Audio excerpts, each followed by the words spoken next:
જૂનાગઢમાં જણામાં નાહવાની સજા મોત મળી છે। જણામાં નાહતા કેટલાક લોકો ફસાયા છે। ગિરનારના જટાશંકર મંદિર પાછળની આ ઘટના છે। એકબીજાની મદદથી લોકો પ્રવાહમાંથી બહાર નીકળ્યા। ચોમાસા દરમિયાન જણામાં નાહવાની મનાઈ છે। મનાઈ હોવા છતાં નિયમોનો ઉલાળ્યો કરવો લોકોને ભારે પડી રહ્યો છે।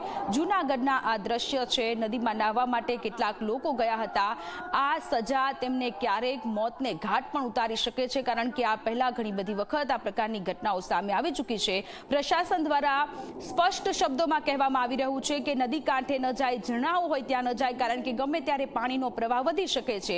જૂનાગઢના આ દ્રશ્ય છે કે જ્યાં લોકોનું રેસ્ક્યુ કરવામાં આવ્યું, લોકોને બચાવવામાં આવ્યા। ગિરનારના જટાશંકર મંદિર પાછળ કે જ્યાં કેટલાક લોકો મજા માણવા માટે ત્યાં પહોંચ્યા હતા અને ઝરણું સક્રિય થયું। ઉપર ધોધમાર વરસાદ પડતા ઝરણું સક્રિય થયું અને પાણીનો પ્રવાહ વધતા આ મજા સજા બની ગઈ છે અને લોકોનું રેસ્ક્યુ કરવામાં આવી રહ્યું છે।